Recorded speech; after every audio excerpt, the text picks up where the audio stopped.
বিসমিল্লাহির রহমানির রহিম। প্রিয় দেশবাসী, শিশু, কিশোর কিশোরী, তরুণ তরুণী, ছাত্রছাত্রী, বয়স্ক, বৃদ্ধ, নারী পুরুষ সবাইকে জানাই আমার সালাম।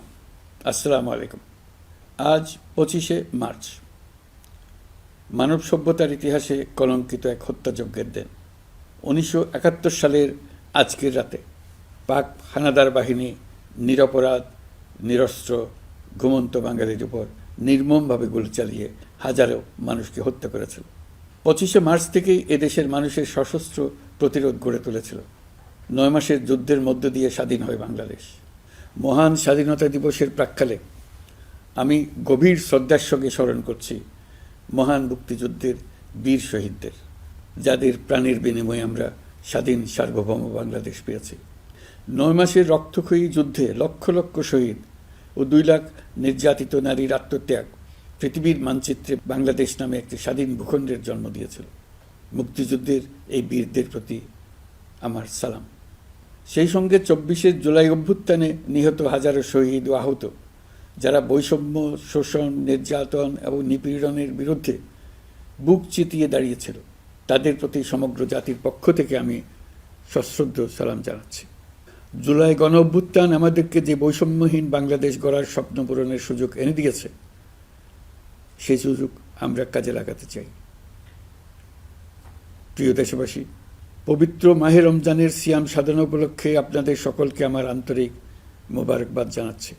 সেই সঙ্গে সকলকে জানাই পবিত্র ঈদ উল ফিতরের অগ্রিম শুভেচ্ছা। ঈদ মুবারক। এবারের ঈদ স্মরণীয়ভাবে আনন্দদায়ক হোক, এই কামনা করছি। বর্তমান সরকার দায়িত্ব গ্রহণের পর থেকেই দ্রব্যমূল্য নিয়ন্ত্রণে জোর ব্যবস্থা নিয়েছে। রমজান ও ঈদে বড় চ্যালেঞ্জ ছিল জিনিসপত্রের দামের লাগাম টেনে ধরা, বিদ্যুৎ সরবরাহ নিশ্চিত করা। এই রমজানে যাতে কোনো পণ্যের দাম বেড়ে না যায় এবং বিদ্যুৎ সরবরাহ যেন বিঘ্নিত না হয়, সেই জন্য আমরা সর্বোচ্চ চেষ্টা করেছি। রমজান মাস জুড়ে সরবরাহ চেনের প্রতিবন্ধকতা কঠোরভাবে প্রতিহত করতে সব ধরনের ব্যবস্থা আমরা নিয়েছি। দেশের সকল জায়গা থেকে খবর এসছে যে এই রমজানের দ্রব্যমূল্য আগের তুলনায় কমেছে, জনগণ স্বস্তি পেয়েছে। দাম নিয়ন্ত্রণে এই প্রচেষ্টা চলমান থাকবে। প্রিয় দেশবাসী, গত 16 বছরে শেখ হাসিনা যে ভয়াবহ লুটপাট কায়েম করেছিল, আপনারা সেটার ভুক্তভোগী ছিলেন। ছাত্র জনতার অভ্যুত্থানের মুখে তারা পালিয়ে যাবার সময় এক লণ্ডভণ্ড অর্থনীতি রেখে গেছে। এই পরিস্থিতিতে দায়িত্ব নেবার পর অর্থনীতি পুনরুদ্ধারের জন্য অন্তর্বর্তী সরকার নানা উদ্যোগ নিয়েছে। ব্যাংকিং খাতে শৃঙ্খলা ফিরেছে। ক্রমান্বয়ে অর্থনীতির অপরাপর সুযোগগুলো ইতিবাচক ধারায় ফিরতে শুরু করেছে। এই সরকারের সবচেয়ে বড় চ্যালেঞ্জ মূল্যস্ফীতি। ফেব্রুয়ারিতে মূল্যস্ফীতি 9.32% নেমে এসছে, যা 22 মাসের মধ্যে সর্বনিম্ন। আগামী জুন মাসের মধ্যে এটি 8%-এর নিচে নেমে আসবে বলে আশা করছে। দেশের ধ্বংসপ্রাপ্ত অর্থনীতিতে স্বস্তি এনে দিয়েছে আমাদের প্রবাসী ভাই বোনেরা। অন্তর্বর্তী সরকার দায়িত্ব নেবার পর থেকে রেমিটেন্স ধারাবাহিকভাবে বেড়েছে। ফেব্রুয়ারি মাসে রেমিটেন্স প্রবাহ রেকর্ড গড়েছে, প্রায় 25% বৃদ্ধি পেয়ে $2.5 বিলিয়ন পৌঁছেছে। রেমিটেন্স যোদ্ধারা আমাদের দেশের অর্থনীতি গড়ার বীর সৈনিক। তাদের জন্য প্রক্রিয়াগত যেসব বিষয় রয়েছে, সেগুলো সহজ করে দেওয়া আমাদের দায়িত্ব। তারা যেন ভোগান্তির শিকার না হন, দূতাবাস যেন ঠিকমতো কাজ করে, এটি নিশ্চিত করার জন্য আমরা ব্যবস্থা নিয়েছি। আগামী নির্বাচনে যেন তাদের ভোটাধিকার দিতে পারি, সেজন্য কাজ করছি। পলাতক সরকারের আমলে চট দখলের মতো দেশের ব্যাংকগুলো দখল করে নেওয়া হয়েছিল। আমানতকারীর টাকাকে তারা নিজেদের ব্যক্তিগত টাকায় রূপান্তরিত করে ফেলেছিল। অন্তর্বর্তী সরকারের অন্যতম কাজ ছিল ব্যাংকিং ব্যবস্থায় আস্থা ফিরিয়ে আনা, আমানতকারীর স্বার্থ রক্ষা করে নিয়ম শৃঙ্খলা প্রতিষ্ঠা করা, হিসাবপত্রে বিশ্বাসযোগ্যতা স্থাপন করা। ব্যাংকিং ব্যবস্থায় আস্থা প্রতিষ্ঠা করা গেছে। এর ফলে অর্থনীতিতে শৃঙ্খলা ফিরেছে। অন্তর্বর্তী সরকারের অর্জনগুলোর মধ্যে এটা ছিল খুবই গুরুত্বপূর্ণ। গত সরকারের লুটপাটের মহোৎসবে গত 15 বছরে $234 বিলিয়ন পাচার হয়েছে। এটা আমরা জানি। কত রকমভাবে পাচার হয়েছে তাও জানার বিষয়। অভিনব এক একটা পদ্ধতি ছিল। পাচারের একটা পদ্ধতি সবাইকে হতভম্ব করে দিয়েছে। এই পাচার হয়েছে বিদেশে অধ্যয়নরত সন্তানের কাছে টাকা পাঠানোর নামে। তিনি সন্তানের লেখাপড়ার জন্য এক সেমিস্টারের অর্থাৎ 3 মাসের খরচ বাবদ অফিসিয়াল ব্যাংকিং চ্যানেলে পাঠিয়েছেন $3,33,00,000, অর্থাৎ প্রায় 400 কোটি টাকা। পাচারের এর চাইতে বেশি তাক লাগানো পন্থা আর কি আছে, তার কোনো সীমা আছে বলে আমার মনে হয় না। আইন, নিয়ম, নীতির জায়গায় যখন হরিলুট প্রতিষ্ঠিত হয় তখন এমন সব কিছুই সম্ভব। এই অর্থ পাচারকারীদের দ্রুত আইনের আওতায় নিয়ে আসার লক্ষ্যে ইতোমধ্যে আন্তর্জাতিক তৎপরতা জোরদার করা হয়েছে। প্রিয় দেশবাসী, অন্তর্বর্তী সরকার পৃথিবীর বিভিন্ন দেশের শীর্ষস্থানীয় বিনিয়োগকারীদের সঙ্গে নিয়মিত বৈঠক করে যাচ্ছে। তারা বাংলাদেশের বর্তমান ব্যবস্থায় বিনিয়োগের বিষয়ে খুবই আগ্রহী। আশা করছি দ্রুততম সময়ে দেশের নতুন নতুন বিদেশি বিনিয়োগ আপনারা দেখতে পাবেন। সরকার দায়িত্ব নেওয়ার পর থেকে দেশে রপ্তানি 13% বেড়েছে। জানুয়ারিতে 7% কন্টেইনার হ্যান্ডলিং বেড়েছে। বাংলাদেশ বিনিয়োগ উন্নয়ন কর্তৃপক্ষ ইতোমধ্যে লাইসেন্সিং রিকোয়ারমেন্টস, প্রত্যাবাসন আইনসহ বিনিয়োগকারীদের যে সাধারণ সমস্যাগুলো রয়েছে সেগুলো সমাধানে কাজ শুরু করেছে। বাংলাদেশ বিনিয়োগ উন্নয়ন কর্তৃপক্ষ আগামী মাসে ঢাকায় 4 দিনব্যাপী আন্তর্জাতিক বিনিয়োগ সম্মেলন করছে। বিশ্ববিখ্যাত অনেক বিনিয়োগকারী এতে অংশ নেবেন। ইতিমধ্যে DP World, Singapore PSA, AP Moller Maersk কয়েক বিলিয়ন ডলারের বিনিয়োগের প্রস্তাব করেছে। অন্তর্বর্তী সরকার দায়িত্ব গ্রহণের পর থেকেই স্বতঃস্ফূর্তভাবে পৃথিবীর সকল সরকার আমাদের প্রতি বন্ধুত্বের হাত বাড়িয়ে দিয়েছে। এটা শুরু হয়েছিল গত সেপ্টেম্বরে জাতিসংঘের বার্ষিক বৈঠকে। আপনাদের মনে আছে বিশ্বের সরকার প্রধানরা কীভাবে আমাদের সঙ্গে আগ্রহ নিয়ে দেখা করতে এগিয়ে এসছে। তারপর থেকে যে কোনো সম্মেলনে গিয়েছি, দেখেছি আন্তর্জাতিক নেতৃবৃন্দের আগ্রহ কীভাবে ক্রমেই বেড়ে চলেছে। জানুয়ারি মাসে সুইজারল্যান্ডের ডাভোসে গিয়েছিলাম। এই সম্মেলনে 47টি পৃথক ইভেন্টে আমার অংশগ্রহণ করতে হয়েছে। বিভিন্ন দেশের সরকার প্রধান, মন্ত্রী, বিশ্ব বাণিজ্যের নায়করা, জাতিসংঘের মহাসচিব, জাতিসংঘের বিভিন্ন সংস্থার প্রধানদের সঙ্গে বৈঠক করেছে। তারা আমাদের পাশে থাকার জন্য আন্তরিক আগ্রহ প্রকাশ করেছেন। সম্প্রতি আমি সংযুক্ত আরব আমিরাতে গিয়েছিলাম। তারা বিগত সরকারের সময় আমাদের ভিসা বন্ধ করে দিয়েছিল। আমরা সেই দেশের ভিসার দরজা খোলার চেষ্টা চালিয়ে যাচ্ছি। তারা আশ্বাস দিয়েছেন তাদের দিক থেকে সকল আনুষ্ঠানিকতা সম্পন্ন করে ভিসার দরজা উন্মুক্ত করবেন। আমি আশা করছি সেটা দ্রুতই উন্মুক্ত হবে। আমি সংযুক্ত আরব আমিরাতকে আমাদের দেশে শিল্প কারখানা গড়ে তোলার জন্য একটি শিল্পাঞ্চল করার প্রস্তাব দিয়েছি। তারা এই বিষয়ে আগ্রহ জানিয়েছে। শিল্পাঞ্চলে 2টি কাজ দিয়ে তারা শুরু করবে, এই জন্য কথাবার্তা শুরু হয়েছে। প্রথমে মুসলিম বিশ্বে সরবরাহের জন্য একটি হালাল গোশত প্রক্রিয়াজাত করার কারখানা করবে। এরপর মৎস্য প্রক্রিয়াজাতকরণের জন্য কারখানা স্থাপন করবে। তারা আমাদের নতুন সামুদ্রিক বন্দর পরিচালনা করার জন্যও আগ্রহ জানিয়েছে। প্রিয় দেশবাসী, বিশ্ব মানচিত্রে বাংলাদেশকে অনন্য উচ্চতায় নিয়ে যাওয়া আমাদের অন্যতম লক্ষ্য। এই লক্ষ্যে আমরা আসিয়ানের সদস্য হিসেবে যোগদান করার বিষয়ে আগ্রহের কথা জানিয়েছি। এই বছরের শুরু থেকেই মালয়েশিয়া আসিয়ানের চেয়ারম্যানের দায়িত্ব গ্রহণ করেছে। মালয়েশিয়ার মাননীয় প্রধানমন্ত্রী আনোয়ার ইব্রাহিমের সঙ্গে এই বিষয়ে কথা হয়েছে। তিনি আমাদের আবেদনের প্রতি সমর্থন জানিয়েছেন, আমাকে মালয়েশিয়া সফরের আমন্ত্রণ জানিয়েছেন। আমি এই আমন্ত্রণ গ্রহণ করেছি। মালয়েশিয়া রোহিঙ্গা সমস্যা সমাধানের জন্য জাতিসংঘের সম্মেলন আয়োজনের দায়িত্ব নিয়েছে। আমাদের দেশ থেকে শ্রমিক নিয়ে যাবার ব্যাপারে যে সমস্ত সমস্যার সৃষ্টি হয়েছিল সবগুলো সমাধানের জন্য আন্তরিকভাবে তারা কাজ করছে। আগামীকাল 4 দিনের সফরে আমি চীন যাচ্ছি। প্রেসিডেন্ট শি জিনপিংয়ের সঙ্গে আমার বৈঠক হবে। চীনের বড় বড় ব্যবসায়িক প্রতিষ্ঠানের সিইওদের সঙ্গেও বৈঠক করব। পৃথিবীর সর্ববৃহৎ চাইনিজ সোলার প্যানেল নির্মাতা প্রতিষ্ঠান লংজি বাংলাদেশে কারখানা স্থাপনের আগ্রহ জানিয়েছে। আমরা তাদের সঙ্গে কাজ করছি। এছাড়া প্রযুক্তিগত সহায়তা, মেডিকেল সহায়তা, স্বল্প মূল্যে চিকিৎসা সহ অন্যান্য বিষয়ে আলোচনা হবে। তারা আমাদের দেশ থেকে আম, কাঁঠাল ও পেয়ারা আমদানি করতে চায়। এটা খুব দ্রুতই শুরু হবে। এই সফরের মধ্য দিয়ে আমাদের দু দেশের সম্পর্ক ঘনিষ্ঠতর হবে। আমি বরাবরই বলে এসেছি, আমরা মহা সৌভাগ্যবান এক জাতি। পৃথিবীর মানচিত্রে আমাদের অবস্থানের কারণে বাংলাদেশ, ভারত, নেপাল ও ভুটান, দক্ষিণ এশিয়ার এই 4টি দেশ মিলে একটি যৌথ অর্থনীতি গড়ে তুলতে পারলে 4 দেশই লাভবান হবে। নেপাল ও ভুটান আমাদের জলবিদ্যুৎ দিতে অত্যন্ত আগ্রহী, আমরাও নিতে আগ্রহী। বাংলাদেশের শিল্পাঞ্চল গড়ে তুলতে এর কোনো বিকল্প নেই। আমাদের রয়েছে এক বিস্তীর্ণ মহাসাগর। ভৌগোলিক অবস্থানগত কারণে আমাদের সামনে বিরাট অর্থনৈতিক সুযোগ এনে দিয়েছে। কুমিরা থেকে টেকনাফ পর্যন্ত দীর্ঘ উপকূলভূমি। এই দীর্ঘ উপকূল জুড়ে বিরামহীনভাবে অনেকগুলি আধুনিক প্রযুক্তি সমৃদ্ধ আন্তর্জাতিক মানের সমুদ্র বন্দর, শিল্প কারখানা, রপ্তানি প্রক্রিয়াজাতকরণ এলাকা স্থাপন করা গেলে পুরো অর্থনৈতিক অঞ্চলের ভবিষ্যৎ দ্রুত পরিবর্তন সম্ভব। নেপাল থেকে জলবিদ্যুৎ আনতে পারলে জীবাশ্ম জ্বালানির উপর আমাদের নির্ভরশীলতা কমবে। বর্তমানে বিশ্ববাসী পরিবেশ রক্ষায় সচেতন, তারা এটাকেই সর্বোচ্চ অগ্রাধিকার দিচ্ছে। জীবাশ্ম জ্বালানির উপর নির্ভরশীলতা কমিয়ে পরিবেশ বান্ধব বিকল্প পাওয়া গেলে বিদেশি বিনিয়োগকারীদের আরও বেশি মনোযোগ আকর্ষণ করা যাবে। দেশের ক্রমবর্ধমান বিদ্যুৎ চাহিদার পরিপ্রেক্ষিতে রূপপুর পারমাণবিক বিদ্যুৎ কেন্দ্রের কাজ যথাসময়ে শেষ করার বেশি আমরা জোর দিয়েছি। রোসাটমের মহাপরিচালক আমাকে বলেছেন, শিগগিরই বিদ্যুৎ কেন্দ্রটি পরীক্ষামূলকভাবে চালু করা হবে।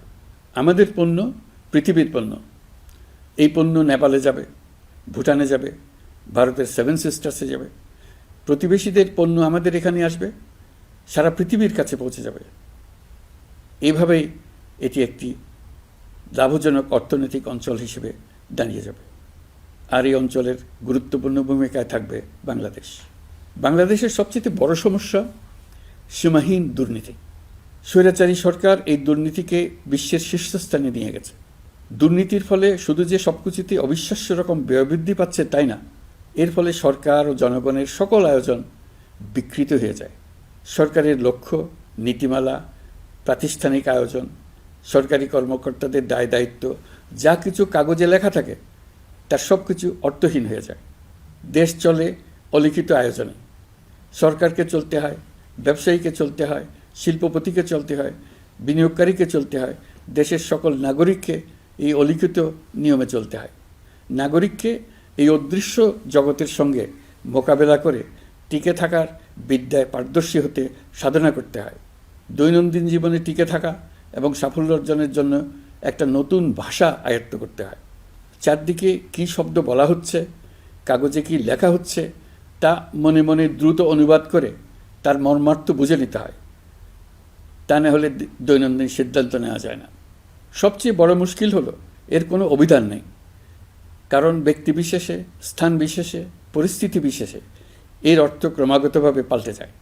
পুরো বিশ্ব বুঝে গেছে আমরা জাতি হিসেবে সততার পরিচয় বহন করি না। এটা শুধু জাতীয় কলঙ্কের বিষয় নয়, আন্তর্জাতিক বাণিজ্যে এটা আত্মঘাতী বিষয়। দেশবাসীর মতো আন্তর্জাতিক সম্প্রদায়ও চায় আমরা দুর্নীতিমুক্ত হই, কারণ তারা আমাদের সঙ্গে ব্যবসা বাণিজ্য সম্প্রসারণ করতে চায়। দুর্নীতিমুক্ত হতে না পারলে ব্যবসা বাণিজ্য কিছুই চলবে না। দুর্নীতি থেকে মুক্ত হওয়া ছাড়া বাংলাদেশের কোনো গতি নেই। অন্তর্বর্তী সরকার সকল কাজ দুর্নীতিমুক্ত করতে সর্বোচ্চ অগ্রাধিকার দিয়ে যাচ্ছে।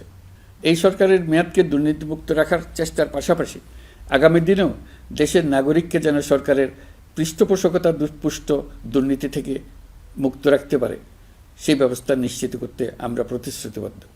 দুর্নীতি ও হয়রানি রোধে আমরা একটা বিষয়ের উপর গুরুত্ব দিচ্ছি। সরকারের সঙ্গে দৈনন্দিন, মাসিক বা বার্ষিক রুটিন কাজের জন্য যেন কোনো নাগরিককে সশরীরে কোনো সরকারি অফিসে উপস্থিত হতে না হয়। দুর্নীতি প্রতিরোধের অংশ হিসেবে সরকারি সব অফিসে ফাইলিং চালুর সিদ্ধান্ত নেওয়া হয়েছে। ফাইলিং ব্যবস্থা চালু হলে দুর্নীতি কমে আসবে। এতে করে কোন অফিসের কোন ডেস্কে কোন ফাইল আটকে আছে তা সহজেই জানা যাবে। সরকারি যতগুলো কার্যক্রমে অনলাইন সেবা চালু সম্ভব সবখানেই এই সেবা চালুর বিষয়ে সরকার কাজ করছে। সরকারি বিভিন্ন সেবা পেতে অসহায় নাগরিকের টুটি চেপে ধরে অবিশ্বাস্য পরিমাণ টাকা দিতে বাধ্য করা হয়। টাকার যে লেনদেন ও ভোগান্তির সম্মুখীন হতে হয় সেটা থেকে নাগরিকদের বাঁচানোর জন্য আমরা বদ্ধপরিকর। অনলাইনে সেবা পাওয়ার পদ্ধতিটি আরও কীভাবে সহজ করা যায় এই ব্যাপারে আমাদের কাছে পরামর্শ জানিয়ে লিখুন, ইমেল করুন। আপনি বা আপনার পরিবারের যে কেউ এই সেবা বাণিজ্যিকভাবে দিতে চাইলে প্রশিক্ষণ গ্রহণ করে পৃথিবীর যে কোনো স্থান থেকে এই সেবা দিতে পারবেন। বিগত সরকারের আমলে ভিন্নমতকে দমন করার জন্য মিথ্যা মামলাকে হাতিয়ার হিসেবে বেছে নেওয়া হয়েছিল।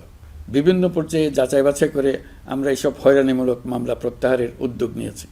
গত ফ্যাসিস্ট সরকারের সময় দায়ের করা রাজনৈতিক হয়রানিমূলক মামলাগুলোর মধ্যে সারা দেশে এই পর্যন্ত ৬,২৯৫টি মামলা প্রত্যাহারের সুপারিশ করা হয়েছে। অন্যান্য সকল হয়রানিমূলক মামলাও ক্রমান্বয়ে প্রত্যাহার করা হচ্ছে। এছাড়া এ পর্যন্ত সাইবার সিকিউরিটি আইনের অধীনে বিচারাধীন স্পিচ অফেন্স সংক্রান্ত ৪১৩টি মামলা প্রত্যাহার করা হয়েছে। এই আইনটি অবিলম্বে বাতিল করে নাগরিক বান্ধব সাইবার সুরক্ষা আইন করা হচ্ছে। মানুষের ভোগান্তি রোধেও আমরা আইনগত পদক্ষেপ নিচ্ছি। জিডি করার সময় স্বাক্ষর দেওয়ার জন্য এখন আর থানায় যাওয়ার প্রয়োজন নয়, এটা অনলাইনেই করা যাবে। এই ব্যাপারে প্রয়োজনীয় নির্দেশ দেওয়া হয়েছে। পাওয়ার অফ অ্যাটর্নি বিধিমালা সংশোধনীর মাধ্যমে প্রবাসী বাংলাদেশিদের হয়রানি লাঘব করা হয়েছে। সংশোধিত বিধিমালার আলোকে বাংলাদেশি পাসপোর্ট না থাকলেও বাংলাদেশি বংশোদ্ভূত ব্যক্তির পাসপোর্টে নো ভিসা রেকোয়ার্ড স্টিকার থাকলে কিংবা জন্মসনদ বা জাতীয় পরিচয়পত্র থাকলেই তিনি বিদেশ থেকে পাওয়ার অফ অ্যাটর্নি সম্পাদন করতে পারবেন। সরকারি সিদ্ধান্ত ও প্রয়োজনীয় ব্যবস্থা নেওয়ার পর বিমানের টিকিট কেনার পুরো প্রক্রিয়াটি অনলাইনে নিয়ে যাওয়ার ফলে বিমানের টিকিটের দাম শতকরা ৫০ থেকে ৭৫% কমে গেছে। বিশেষ করে মধ্যপ্রাচ্যের প্রবাসী ভাই বোনেরা এতে করে স্বস্তি পাচ্ছেন। অন্যান্য এয়ারলাইনের টিকিটের দামও কমে গেছে। নাগরিকদের হয়রানিমুক্ত ও দুর্নীতিমুক্ত সেবা প্রদানের জন্য সরকার ভূমি সেবা ডিজিটালাইজ করার উদ্যোগ নিয়েছে। এর অংশ হিসেবে ভূমি মন্ত্রণালয় অনলাইনে ঘরে বসেই জমির খাজনা প্রদান, নামজারি, জমা খারিজ, খতিয়ান বা পর্চা সার্টিফাইড কপি, মৌজা ম্যাপ বা নকশা প্রদানের কার্যক্রম শুরু করেছে। এই পদ্ধতিতে ভোগান্তি, অস্বচ্ছতা ও দুর্নীতির অবসান হবে। বর্তমানে সারা দেশে পরীক্ষামূলকভাবে এই কার্যক্রম চালু হয়েছে। এগুলোকে ক্রমান্বয়ে আরও জনবান্ধব করে স্থায়ী রূপ দেওয়া হবে। এর লক্ষ্য হবে ক্রমাগতভাবে এই সকল দায়িত্ব সরকারের হাত থেকে নিয়ে সেবাদানকারী ব্যক্তি বা প্রতিষ্ঠানের কাছে ছেড়ে দেওয়া। গ্রামের স্কুল কলেজ পাশ করা ছেলেমেয়েরা, গৃহিণীরা ঘরে বসে সারা দেশে এই সেবা দান করবে এবং অনেকে তাদের কৃতিত্বের জন্য প্রসিদ্ধ হয়ে পড়বে। তারা সারা দেশের গ্রাহকদের সেবা নিজের গ্রাম থেকেই প্রদান করবে। রাজস্ব সংস্কার কমিশনের সুপারিশ অনুসারে জাতীয় রাজস্ব বোর্ড বিলুপ্ত করার সিদ্ধান্ত নেওয়া হয়েছে। এর জায়গায় দুটি পৃথক বিভাগ করা হচ্ছে।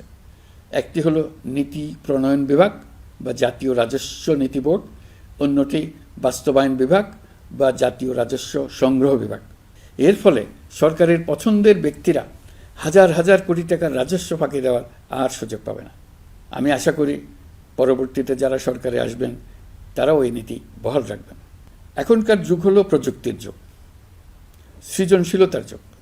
আমাদের দেশে ১৭ কোটি নারী পুরুষ, তার মধ্যে তরুণরা হলো বিপুলভাবে সংখ্যাগরিষ্ঠ। বাংলাদেশ মানব সম্পদের দিক থেকে ৮ম বৃহত্তম দেশ। একযোগে এই তরুণরা সৃজনশীলতা প্রকাশের সুযোগ পেলে বন্যার স্রোতের মতো আমাদের দেশ দ্রুতবেগে পৃথিবীর বাজারের মধ্যস্থানে চলে যাবে। এই বিপুল তরুণ গোষ্ঠীর সামনে থেকে পথের বাধা সরিয়ে দেওয়াই হলো আমাদের সরকারের প্রধান লক্ষ্য। প্রযুক্তি আমাদের জন্য সুযোগ সৃষ্টি করেছে, আমরা দ্রুতবেগে এই সুযোগ গ্রহণ করার কাজে নিজেদের নিয়োজিত করেছি। এমনভাবে আমরা প্রযুক্তি ব্যবহার করার কাজে নিয়োজিত হয়েছি যাতে নাগরিকের আঙ্গুলের ইশারায় সরকার তার সেবা নাগরিকের কাছে তাৎক্ষণিকভাবে হাজির করে। তা নিশ্চিত করার জন্য আমরা সেই সেবা দিতে চাই প্রযুক্তির মাধ্যমে, সরকারি অফিসের মাধ্যমে নয়। ইতিমধ্যে পাসপোর্ট পেতে পুলিশ ভেরিফিকেশনের নিয়ম আমরা বাতিল করে দিয়েছি। এর ফলে বর্তমানে নাগরিকরা আগের চাইতে সহজভাবে পাসপোর্ট সেবা পাচ্ছেন। পুলিশ রিপোর্ট প্রাপ্তির নিয়ম বাতিল করার পর এই পর্যন্ত ৭০,০০০ নতুন পাসপোর্ট, যা বহুকাল ধরে পুলিশ রিপোর্ট আসার অপেক্ষায় আটকে ছিল, তা দ্রুত আবেদনকারীদের হাতে পৌঁছে দেওয়া হয়েছে। পাসপোর্ট প্রাপ্তি সহজ করার জন্য আমরা পুরনো পদ্ধতি বাতিল করে ইলেকট্রনিক পাসপোর্ট প্রচলন শুরু করেছি। এর ফলে দ্রুত পাসপোর্ট দেওয়া সম্ভব হচ্ছে। দেশের অভ্যন্তরে ই পাসপোর্ট হোম ডেলিভারি দেওয়া সম্ভব হচ্ছে। আগামীতে সকলেই ঘরে বসে পাসপোর্ট পাবেন, এটা নিশ্চিত করার চেষ্টা করছে। পাসপোর্ট দেওয়ার দায়িত্বে নিয়োজিত কর্মকর্তারা অত্যন্ত উৎসাহ সহকারে দ্রুত এসব পরিবর্তন আনার ব্যাপারে এগিয়ে আসছেন দেখে মনটা আনন্দে ভরে যায়। প্রিয় দেশবাসী, হজ মুসলমানদের জন্য সবচেয়ে গভীর আধ্যাত্মিক সফরগুলোর মধ্যে প্রধান। সারা জীবন তারা হজ পালনের জন্য অপেক্ষা করেন। পবিত্র হজ পালনে বাংলাদেশের হাজিরা প্রায় বিভিন্ন চ্যালেঞ্জের সম্মুখীন হন। ভাষাগত বাধা, স্বাস্থ্য ঝুঁকি, অতিরিক্ত ভিড়, প্রশাসনিক জটিলতা এবং লজিস্টিক সমস্যা সহ নানা অসুবিধা। হজের অভিজ্ঞতাকে মসৃণ ও নিরাপদ করতে অন্তর্বর্তীকালীন সরকার একটি মোবাইল অ্যাপ তৈরি করেছে, যা সম্মানিত হাজিদের যাত্রার আগে, যাত্রা চলাকালীন সময়ে এবং ফিরে আসার পরেও প্রয়োজনীয় সহায়তা প্রদান করবে। এই অ্যাপটি বাংলা ভাষায় রিয়েল টাইম নির্দেশনা ও সহায়তা প্রদান করবে। সরকার সমর্থিত বিশেষ ডেবিট কার্ডের মাধ্যমে বিদেশের স্থানীয় মুদ্রায় আর্থিক লেনদেন নিশ্চিত করবে। লাগেজ যাতে হারিয়ে না যায় তার জন্য লাগেজ ট্র্যাকিংয়ের ব্যবস্থা থাকবে। মোবাইল ফোনের মাধ্যমে হজযাত্রীরা প্রত্যেক দিন ওই দিনের করণীয় ও যাতায়াতের বিস্তারিত বিবরণ জানতে পারবেন। যেদিন যে দোয়া পড়তে হবে সেটা স্মরণ করিয়ে দেবে। যেসব পবিত্র স্থানে যাবেন সেসবের ছবিসহ ইতিহাস বর্ণনা করবে। হাজিদের মনে কোনো প্রশ্ন জাগলে কল সেন্টারে ফোন করে সেই প্রশ্নের উত্তর পাবেন। শরীর খারাপ লাগলে ডাক্তারের সঙ্গে যোগাযোগ করিয়ে দেবে। সম্মানিত হাজিদের কোনো পরামর্শ থাকলে সেটা পরামর্শ পৃষ্ঠায় লিখে দিতে পারবেন। ভ্রমণের দৈনন্দিন ঝামেলার জন্য হজের মূল লক্ষ্যকে পরাজিত করতে না পারে তার জন্য সকল ব্যবস্থা এতে রাখা থাকবে। প্রিয় দেশবাসী, আপনারা শুনেছেন আমি স্টারলিংকের প্রতিষ্ঠাতা এবং বিশ্বের শীর্ষ ধনকুবের স্পেস এক্স ও টেসলার মালিক এলন মাস্কের সঙ্গে ফোনে আলাপ করে বাংলাদেশে স্টারলিংকের কার্যক্রম শুরু করার আহ্বান জানিয়েছি। সে অনুসারে কোম্পানির প্রতিনিধিরা এখন বাংলাদেশে তাদের কার্যক্রম শুরুর আয়োজন করছে। তাদের সঙ্গে 3 মাসের মধ্যেই বাণিজ্যিক চুক্তি চূড়ান্ত করার কাজ চলছে। স্টারলিংকের মাধ্যমে স্বল্প মূল্যে উচ্চগতির ইন্টারনেট বাংলাদেশের ডিজিটাল জগতে একটা বিপ্লব আনবে। স্টারলিংক সেবা চালু হলে দেশের প্রতিটি গ্রাম, দ্বীপাঞ্চল, দুর্গম পাহাড়ি অঞ্চল অতি উচ্চগতির ইন্টারনেট সেবার আওতায় চলে আসবে। স্টারলিংক চালু হলে ভবিষ্যতে কোনো সরকার ইন্টারনেট সেবা বন্ধ করে মানুষকে আর তথ্যবন্দী করার কোনো সুযোগ পাবে না। বাংলাদেশের প্রতিটি অঞ্চলে বিশ্বমানের শিক্ষা, স্বাস্থ্যসেবা, অর্থনৈতিক ক্ষেত্রে সকল নাগরিকের অংশগ্রহণ নিশ্চিত করা যাবে। আমাদের নতুন প্রজন্ম দেশের যে কোনো প্রত্যন্ত অঞ্চলেই থাকুক না কেন, তারা বিশ্ব নাগরিক হয়ে গড়ে ওঠার সুযোগ পাবে। সরকার যুব উদ্যোক্তা নীতি 2025 প্রণয়ন করেছে। এর লক্ষ্য হবে সামাজিক, অর্থনৈতিক ও পরিবেশগত অগ্রগতির মূল চালক হিসেবে তরুণ তরুণীদের ক্ষমতায়ন করা। এই নীতি টেকসই উন্নয়ন লক্ষ্যমাত্রা অর্জনের উপায় হিসেবে সফল উদ্যোক্তা তৈরিতে সহায়ক হবে। সামাজিক ও অর্থনৈতিক ক্ষেত্রে তরুণ উদ্যোক্তাদের অবদানকে স্বীকৃতি দেওয়া হবে।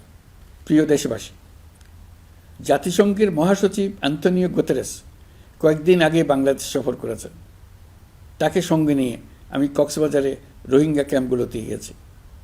ক্যাম্পে অবস্থানরত 1 লাখ রোহিঙ্গা শিশু, কিশোর, নারী, পুরুষ সবার সঙ্গে একসঙ্গে ইফতার করেছে। আমাদের প্রস্তাবে সম্মতি জানিয়ে আগামী সেপ্টেম্বর মাসে জাতিসংঘের সাধারণ অধিবেশনে রোহিঙ্গা সংকট নিয়ে একটি পৃথক অধিবেশন আয়োজন করার প্রস্তুতি নিচ্ছে। মালয়েশিয়া ও ফিনল্যান্ড যৌথভাবে এই সম্মেলনের আয়োজক হতে এগিয়ে এসছে। এর পাশাপাশি অস্ট্রেলিয়ার সাবেক ভারপ্রাপ্ত প্রধানমন্ত্রী জুলি বিশপকে আমি এই গুরুত্বপূর্ণ সভায় মুখ্য ভূমিকা পালনের জন্য আহ্বান জানিয়েছি। তিনি আমার প্রস্তাব গ্রহণ করেছেন। জাতিসংঘের মহাসচিব বাংলাদেশ সফরে এসে জাতীয় ঐকমত্য কমিশনের সদস্য, রাজনৈতিক দলের নেতৃবৃন্দ ও তরুণদের সঙ্গে পৃথক পৃথকভাবে বৈঠক করেছেন। বৈঠকে সবাই জাতিসংঘের মহাসচিবকে নতুন বাংলাদেশ গঠনের স্বপ্নের কথা জানিয়েছেন। আপনারা জানেন, পতিত স্বৈরাচারের নিপীড়নের বর্ণনা উঠে এসছে জাতিসংঘের মানবাধিকার বিষয়ক হাই কমিশনারের কার্যালয়ের রিপোর্টে। গত জুলাই-আগস্ট মাসে বাংলাদেশের ছাত্র, শ্রমিক জনতার উপর শেখ হাসিনা সরকার ও আওয়ামী লীগ যে দমন, পীড়ন ও হত্যাকাণ্ড চালিয়েছে, এর পুঙ্খানুপুঙ্খ তদন্ত করে বিস্তারিত রিপোর্ট প্রকাশ করেছে তারা। এই রিপোর্টে স্পষ্টভাবে উঠে এসছে যে শেখ হাসিনা নিজেই নিরাপত্তা বাহিনীর কর্মকর্তাদের নির্দেশ দিয়েছিলেন বিক্ষোভকারীদের হত্যা করতে। বিগত সরকার, আওয়ামী লীগ ও আওয়ামী লীগের সহযোগী গোষ্ঠী ও সংগঠন একত্রিত হয়ে পরিকল্পিতভাবেই গুরুতর মানবাধিকার লঙ্ঘনে জড়িত ছিল। মানবাধিকার বিষয়ক হাইকমিশনারের রিপোর্টে বলা হয়েছে, বিক্ষোভ চলাকালে প্রায় ১৪০০ জন নিহত হয়েছেন, যার মধ্যে প্রায় ১৩% শিশু। বিক্ষোভের সম্মুখ সারিতে থাকার কারণে আমাদের জুলাই কন্যারা নিরাপত্তা বাহিনী ও আওয়ামী লীগের সমর্থকদের দ্বারা আক্রান্ত হয়েছে, এমনকি যৌন নির্যাতনের শিকার হয়েছে। জাতিসংঘের রিপোর্ট পড়ে সবার গায়ের লোম দাঁড়িয়ে গেছে। কি ভয়াবহতা! কিভাবে একজন প্রধানমন্ত্রীর নিজ দেশে নিরস্ত্র মানুষকে হত্যার পর লাশ লুকিয়ে ফেলার নির্দেশ দিতে পারে? ক্ষমতা আঁকড়ে রাখার জন্য তিনি পৃথিবীর সকল নিষ্ঠুরতা ছাড়িয়ে গেছেন। এটাই জাতিসংঘের প্রতিবেদনে উঠে এসছে। মানবাধিকার বিষয়ক হাইকমিশনার কার্যালয়ের এই রিপোর্টকে আমরা স্বাগত জানাচ্ছি। প্রতিবেদনে যে সুপারিশ করা হয়েছে, অন্তর্বর্তী সরকার সেই সুপারিশগুলো গুরুত্বের সঙ্গে বিবেচনা করছে। আপনাদেরকে আশ্বস্ত করে বলতে চাই, যারা গণহত্যায় জড়িত ছিল, যারা নির্বিচারে মানুষ হত্যা করেছে, যারা ইতিমধ্যে হত্যাকারী হিসেবে বিশ্বের কাছে স্বীকৃত, তাদের বিচার এ দেশের মাটিতে হবেই।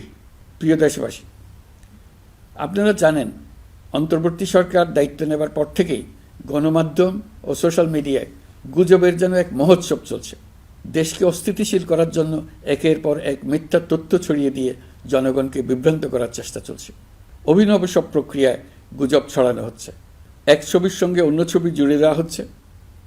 ঘটনা একটা, ছবি আরেকটা। এরকম ফটোকার্ড বানিয়ে অন্য দেশের ঘটনাকে এ দেশের ঘটনা হিসেবে চালিয়ে দিয়ে সোশ্যাল মিডিয়ায় তোলপাড় করে ফেলছে। যতই নির্বাচন কাছে আসবে, এর রূপ আরও ভয়ঙ্কর হতে থাকবে। কারা এর পেছনে আছে, কেন আছে, তা আপনাদের সবারই জানা আছে। আমরা এই গুজব ও মিথ্যা তথ্যের প্রচারণা রোধ করতে জাতিসংঘের সহযোগিতা চেয়েছি। জাতিসংঘের মহাসচিব এর মোকাবেলায় আমাদের সহযোগিতা করবেন বলে আশ্বাস দিয়ে গেছেন। দেশবাসীকে আমি স্মরণ করিয়ে দিতে চাই যে, জুলাই অভ্যুত্থানের প্রথম পর্ব সফলভাবে সমাপ্ত হয়েছে। প্রথম পর্বের সমাপ্তির মধ্য দিয়ে অভ্যুত্থানের দ্বিতীয় পর্ব শুরু হলো। সবসময় মনে রাখতে হবে, আমরা কিন্তু যুদ্ধাবস্থায় আছি।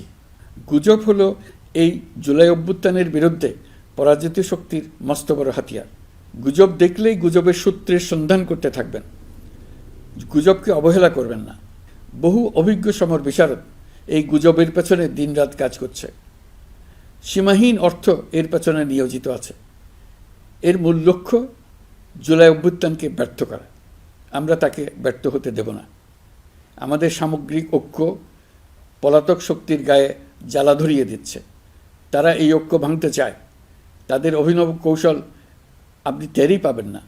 আপনি বুঝতেই পারছেন না কখন তাদের খেলায় আপনি পুতুল হয়ে গেছেন। আমাদের সচেতনতা এবং সামগ্রিক ঐক্য দিয়েই এই গুজবকে রুখতে হবে। পলাতক অপশক্তির ষড়যন্ত্রকে ব্যর্থ করে দিতে হবে।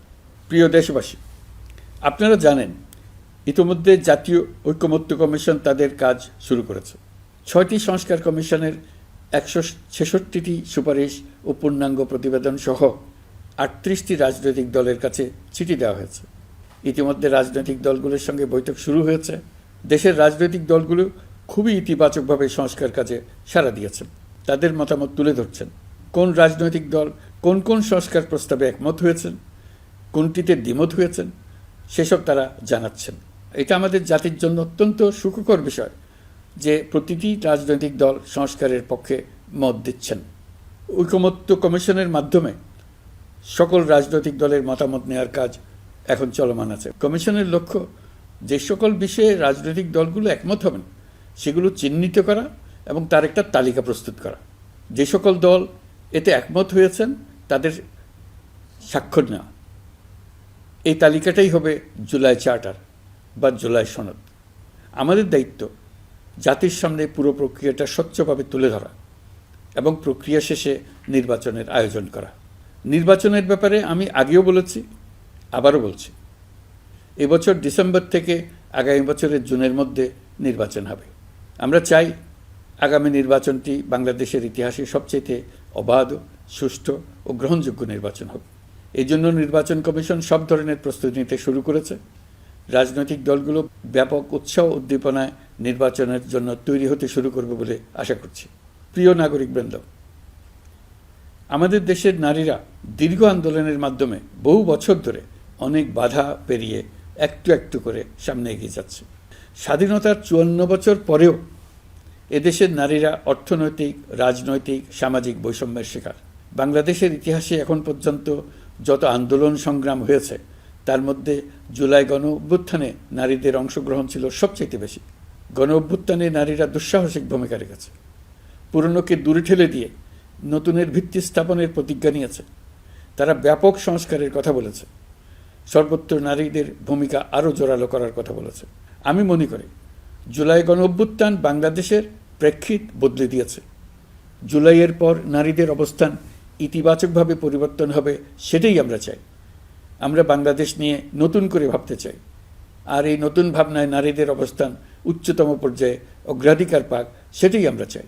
পরিবারের সকল সদস্য, পাড়া প্রতিবেশী, ধর্মীয় প্রতিষ্ঠান, স্কুল, আপনারা আপনাদের নিজ নিজ অবস্থান থেকে ছেলে শিশু ও মেয়ে শিশুর মধ্যে যেন কোনো বৈষম্য সৃষ্টি না হয় তা নিশ্চিত করুন। আসুন নতুন বাংলাদেশে সবাই মিলে শিশুদের জন্য সুস্থ পরিবেশ নিশ্চিত করি। জুলাই গণ অভ্যুত্থানে অংশ নেওয়া নারীরা তাদের অধিকার প্রতিষ্ঠার ব্যাপারে দৃঢ় প্রতিজ্ঞ। দেশে বিরাজমান বৈষম্যগুলো চিহ্নিত করে নারীর প্রতি সহিংসতা প্রতিরোধ ও বৈষম্য নিরসনে আমাদের প্রত্যেককে একসঙ্গে কাজ করতে হবে। নারীর প্রতি বিদ্বেষমূলক কথাবার্তা, নারীকে খাটো করে রাখার প্রবৃত্তি যারা ধারণ করে তাদের বিরুদ্ধে সামাজিক আন্দোলন গড়ে তোলা প্রয়োজন। আধুনিক প্রযুক্তি সকল প্রকার বাধা ভেঙে দেওয়ার মহাশক্তি আমাদেরকে দিয়েছে। সেই বাধা যত শক্তই হোক, যত উঁচুই হোক, সকল দূরত্ব গোছানোর জন্য প্রযুক্তিকে অবশ্যই যেন আমরা ব্যবহার করতে আরম্ভ করি। নারীদের সুরক্ষায় পুলিশ হটলাইন নম্বর চালু করেছে, সরকারের পক্ষ থেকে শর্ট কোড চালু করা হচ্ছে, কল টেকার হিসেবে শতভাগ নারী কর্মীদের নিয়োগ দেওয়া হচ্ছে যেন নির্দ্বিধায় কথা বলা যায়।